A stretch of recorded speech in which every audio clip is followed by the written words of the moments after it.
Good afternoon, YouTube. Welcome to Fair Face Fail Productions. So today we're going to do a little oil change on the 2022 Rieju MR Pro 300. So nothing super complicated, but I figured I'd throw a quick video together on it.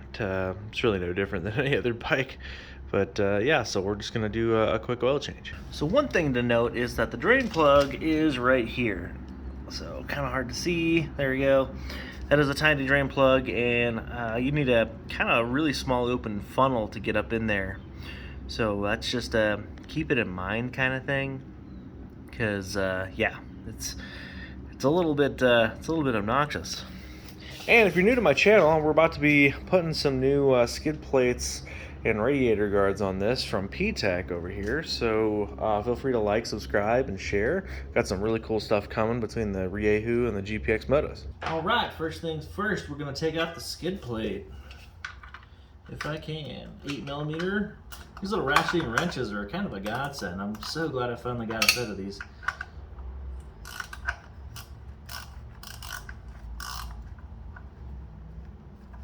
And this is 8mm bolts. I think there's just 2 bolts that hold this on, so. Alright.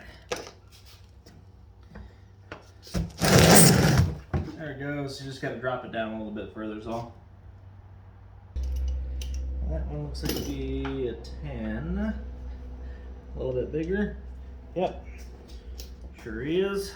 And it wasn't on there stupid hard, so this is the first time I've changed this. We've got like 100 miles on it, or 6 or 8 hours, something like that.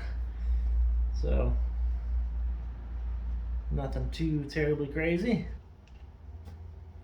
There she goes. Hopefully that's good enough for you guys. But pretty easy. Magnetic drain plug.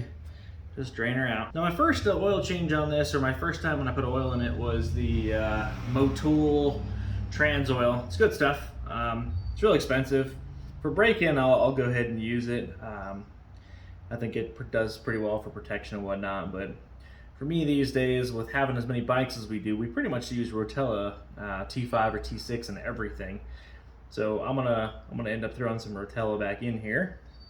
That's what I have on hand. And Meeker Extreme, he used Rotella in his gas for 30,000 miles on the same bottom end. So maybe not 30,000. I think he sold it with like 18,000, but way more than most two-strokes see, and he never had any issues. So we're gonna go ahead and stick with that. I think people get too wrapped up around on what oils rather than doing more oil changes. Somewhat difficult to get a good angle there, but I think you get the idea. There's one bolt underneath there that's an actual bolt, so you really can't miss it. I'm gonna finish cleaning up and throw some more oil in here. Pretty much done. It's the beauty of two-strokes. Some of my four-stroke bikes, man, they got 2 screens and an oil filter. All right, so the last step is basically just throwing some oil in there. It says, I think 900 cc's are almost a liter, or 900 milliliters, sorry. Oh, I said cc's. But yeah, it seems like a lot, and I don't think I put that much in there originally, so I'm just gonna fill up to where it's good on the window, and we're probably gonna call that fine, so we'll see what that takes. Now, as I said earlier in the video, I am using a Rotella T5 1540 in here.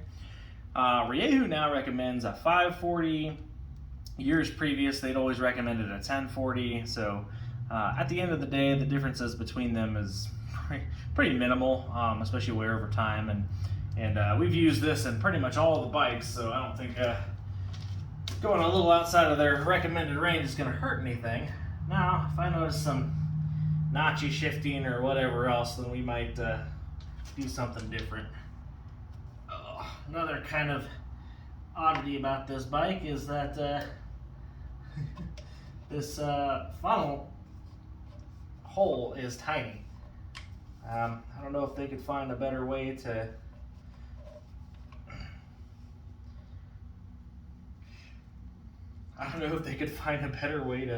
make this bigger or something, but this actually kind of sucks.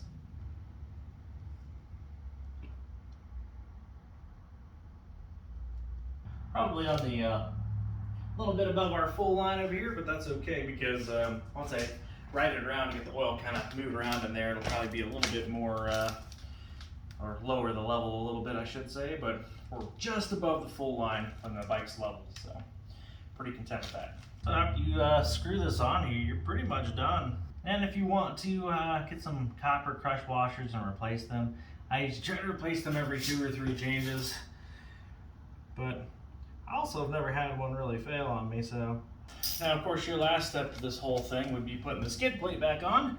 But I am going to be installing a new skid plate. We're going to be doing a video on that P-Tech plate. So stay tuned. We're going to be doing that. But make sure if you're doing this yourself, put that plate back on there.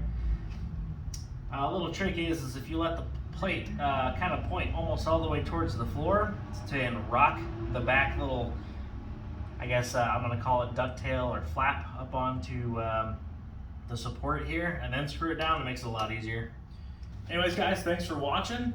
Please like, subscribe, and we'll catch you in the next one. Ferret Face, out.